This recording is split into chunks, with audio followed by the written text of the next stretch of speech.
Hello students, welcome to SSD educational classes and I am your friend Kashish Mehra. और आज हम continue कर रहे हैं अपने स्टैंडर्ड 12th के पार्ट से, जो कि हमारा लेफ्ट आउट पार्ट था, कंसेप्ट ऑफ यूटिलिटी। तो आइए जानते हैं टोटल यूटिलिटी और मार्जिनल यूटिलिटी के बीच में क्या डिफरेंस है और उसका क्या कंसेप्ट बताया गया है। तो सबसे पहले यहाँ बताया गया है टोटल यूटिलिटी के बारे में। Total utility refers to the aggregate of utility derived by consumer from all units of commodity consumed. All unit of commodity consume का मतलब रहता है कि आज तक के लिए हमने जितनी भी कमोडिटी कंज्यूम की है उससे हमें कितनी यूटिलिटी मिली है, उसको हम बोलते हैं टोटल यूटिलिटी। इसलिए यहाँ पे एक वर्ड यूज़ किया गया है एग्रीगेट। एग्रीगेट का मतलब होता है कि टोटल हमें अभी तक कितनी यूटिलिटी मिल गई। It is an aggregate of utilities from all successive unit of a commodity consume. जितना भी हमने आज तक के डेट में कंज्यूम किया है उससे जितनी यूटिलिटी मिली है उसको हम बोलते हैं टोटल यूटिलिटी। और वही अगर हम दूसरे कंसेप्ट की तरफ चलते हैं तो दूसरा कंसेप्ट बताता है marginal utility. Marginal utility refers to the additional utility derived by a consumer from an additional unit. अब आपको दोनों के बीच में डिफरेंस ये पता चलेगा कि टोटल यूटिलिटी में एक वर्ड आया था एग्रीगेट, यहाँ पर जो एक वर्ड आया है वो है एडिशनल यूनिट। अब एडिशनल यूनिट का मतलब होता है हर बार जब हम कोई एडिशनल यूनिट कंज्यूम करते हैं तो उस एडिशनल यूनिट से हमें जो यूटिलिटी मिलती है उसको बोलते हैं मार्जिनल। सो फिर से हम इसको रीड करेंगे। Marginal utility refers to the additional utility derived by a consumer from a additional units of a commodity consumed. In other words, it is the addition made by the last unit of commodity consumed. It means marginal utility वो होती है जब हमें आखिरी unit से जो satisfaction मिल रहा है, आखिरी यूनिट से जो यूटिलिटी मिलती है उसको हम बोलते हैं मार्जिनल यूटिलिटी। चलिए आइए देखते हैं हम इनके बीच में कुछ रिलेशनशिप। सबसे पहले यहाँ एक फॉर्मूला बताया गया है। Total utility is the summation of MU, that is marginal utility. अब जब हम यहाँ पे बोल रहे हैं समीशन, तो समीशन का मतलब होता है कि हमने MU1 मतलब हमने जो पहली कमोडिटी कंज्यूम की थी उसकी यूटिलिटी, MU2 मतलब जो दूसरी यूटिलिटी कमोडिटी कंज्यूम की थी उसकी यूटिलिटी, और MU3 का मतलब है जो तीसरी यूनिट की कमोडिटी कंज्यूम की थी उसकी यूटिलिटी। ऐसे कई हम कमोडिटीज़ को कंज्यूम करते करते n नंबर्स ऑफ टाइम तक अगर हम कमोडिटी कंज्यूम करते हैं तो सबकी जब हम टोटल कैलकुलेट कर लेते हैं तो उसको बोलते हैं हम टोटल यूटिलिटी। अब अगर हमें मार्जिनल निकालना है तो उसका भी शॉर्टकट तरीका है। अगर हमें मार्जिनल निकालना है तो टोटल यूटिलिटी को माइनस करना पड़ेगा टोटल यूटिलिटी n-1। n-1 का मतलब होता है एक नंबर जो पहले दिया है उससे माइनस करना है, तो हमें मिल जाएगा मार्जिनल यूटिलिटी। अब यहाँ पर कुछ कंसेप्ट बताए गए हैं कि टोटल यूटिलिटी TU का मतलब होता है टोटल यूटिलिटी, MU का मतलब होता है मार्जिनल यूटिलिटी, और MU1 MU2 या MU3 जो दिया गया है वो है each utility of each unit. जहाँ पर हमें n की बात बता रहे हैं उसका मतलब होता है nth यूनिट, मतलब उस नंबर का यूनिट।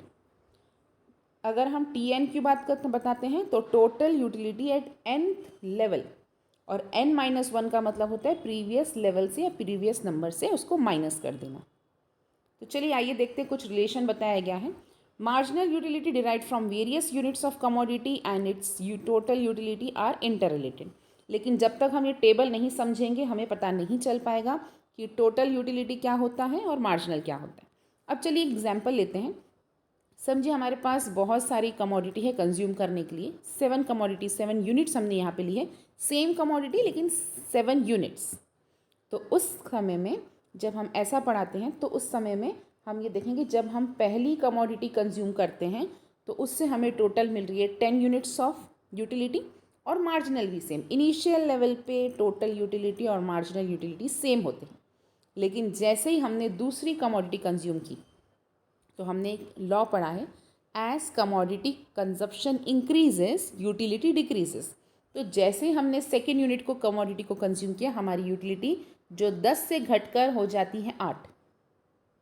इट मीन्स पहले थी 10, अब दूसरी रोटी खाने पर या दूसरी कमोडिटी को कंजप्शन करने पर हमें 8 यूटिलिटी मिलती है। तो अब हमें टोटल कैसे निकालना है? टोटल निकालने के लिए हमको 10 + 8 को ऐड करना होगा। we will get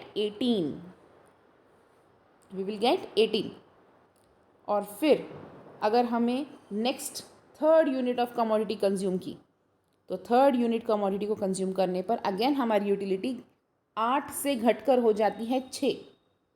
और टोटल कैसे निकलेगा? टोटल निकलेगा इन दोनों का एडिशन। It means 8 + 6 = 24।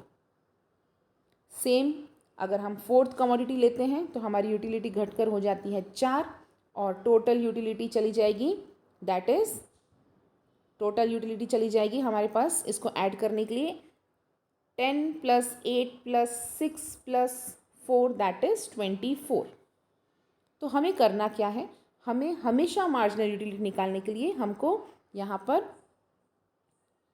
ऐड करते जाना है। 8 + 10 18, 10 + 8 + 6 24, 10 + 8 + 6 + 4 28। इस तरीके से हमें टोटल यूटिलिटी और मार्जिनल यूटिलिटी मिल जाती है। आइए देखते हैं इसी ग्राफ को एक बार, इसी टेबल को एक बार ग्राफ के फॉर्म में। अब अगर हमें ग्राफ के फॉर्म में देखना है तो ग्राफ के फॉर्म में हमें पता चल पाएगा जब टोटल यूटिलिटी हम देखते हैं इनिशियल स्टेज पे टोटल और मार्जिनल यूटिलिटी सेम रहती है। धीरे धीरे टोटल यूटिलिटी जब इंक्रीज तो होती है लेकिन डिमिनिशिंग रेट से, मतलब डिक्रीजिंग रेट से, और हमेशा ये टोटल यूटिलिटी बढ़कर एक हाईएस्ट पॉइंट पे पहुंच जाती है।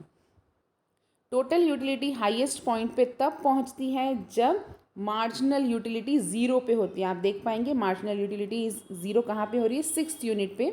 वहीं टोटल यूटिलिटी भी हाईएस्ट हो रहा है 6th पॉइंट पे, और उसको हम बोलते हैं पॉइंट ऑफ स्टैटिटी। इसको हम बोल पाएंगे पॉइंट ऑफ स्टैटिटी। तो यहाँ पर नेक्स्ट अगर हम कंजप्शन में देखते हैं, अगर इसके बाद भी हमने कंजप्शन किया तो ये यूटिलिटी डिस यूटिलिटी में कन्वर्ट हो जाती है और हमारा पहली बार टोटल यूटिलिटी का जो कर्व है वो डाउनवर्ड की तरफ मूव होना शुरू हो जाता है। आइए इसको थोड़ा सा और डिटेल में समझते हैं।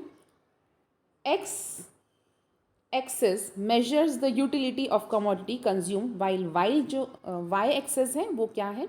वो टोटल यूटिलिटी बताता है और मार्जिनल यूटिलिटी बताता है। As we can see in the figure, the total utility curve slopes downward. ये हमें बहुत अच्छे से याद में रखना है।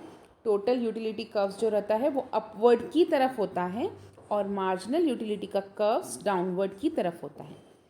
टोटल यूटिलिटी का कर्व अपवर्ड मूव करेगा, मार्जिनल यूटिलिटी का कर्व डाउनवर्ड मूव करेगा। Marginal utility curve shows zero and negative level of marginal utility, whereas total utility shows maximum and constant total utility. Again second difference हमारे पास है, marginal utility can be zero or it can be negative or it can be positive, लेकिन total utility जो रहेगा वो अपना maximum पर पहुंचने के बाद वो नीचे की तरफ या डाउनवर्ड की तरफ मूव हो सकता है, लेकिन ये नेगेटिव नहीं जाता, ये ज़ीरो नहीं होता। नेक्स्ट अगर हम देखते हैं कुछ एजम्पशंस इससे related, total utility and marginal utility initial stage पे वैसे तो सेम ही रहते हैं, and the very first unit of x consume commodity is the same, that is initial level पे वो सेम रहेंगे। एज द फर्दर कंजप्शन, जैसे कंजप्शन इंक्रीज होता जाता है वैसे हम देखेंगे टोटल यूटिलिटी इंक्रीज हो जाती है लेकिन डिमिनिशिंग रेट से इंक्रीज होती है, वहीं मार्जिनल यूटिलिटी जो है वो लगातार डिक्रीज होना स्टार्ट हो जाती है। तो हम ऐसा बोल सकते हैं T U increases and M U decreases. वहीं अगर हम थर्ड पॉइंट की तरफ चलते हैं तो थर्ड पॉइंट बताता है एट अ पर्टिकुलर स्टेज पे पहुंचने के बाद टोटल यूटिलिटी अपने मैक्सिमम पॉइंट पे पहुंच जाता है और फिर रिमेन कांस्टेंट, और मार्जिनल यूटिलिटी ज़ीरो पे होता है। लेकिन जब ऐसी कंडीशन आती है कि जब टोटल यूटिलिटी अपने मैक्सिमम पॉइंट पे होता है और मार्जिनल ज़ीरो पे होता है तो उस पॉइंट को हम बोलते हैं point of satiety, that is T U at highest and M U at zero. After this point, उसके बाद क्या होता है? आफ्टर दिस पॉइंट अगर हम एक भी एडिशनल यूनिट को कंज्यूम कर लेते हैं तो हमारी टोटल यूटिलिटी डिक्लाइन होना शुरू हो जाती है और मार्जिनल यूटिलिटी जो है वो नेगेटिव में कन्वर्ट हो जाएगी। तो हम इसको बोल सकते हैं total utility decreases and M U become the negative. After reaching at a point of satiety, एक बार पॉइंट ऑफ स्टैटिटी पे पहुंचने के बाद rational consumer should stop his consumption. अगर वो लगातार कंजप्शन करना स्टार्ट रहेगा तो उसका जो यूटिलिटी है वो डिससेटिस्फैक्शन में या डिस यूटिलिटी में कन्वर्ट हो जाती है। There should be no additional total utility by further any increase in the stock of commodity. And last we can say that consumption beyond a point of satiety जो है वो satisfaction से dissatisfaction में convert हो जाती है। तो इस तरीके से हम बोल सकते हैं कि कंज्यूमर को अपने ज़ीरो पॉइंट पे मतलब मैक्सिमम यूटिलिटी पे ही रुक जाना चाहिए ताकि वो डिससेटिस्फैक्शन की तरफ ना जाए। ये था हमारा जो आज हमने पढ़ा टोटल यूटिलिटी और मार्जिनल यूटिलिटी का कंसेप्ट और उसके रिलेशन। होप है स्टूडेंट आपको हमारा वीडियो समझ में आया होगा। कोई भी डाउट रहने पर आप हमें कमेंट बॉक्स में कमेंट कर सकते हैं। Thank you.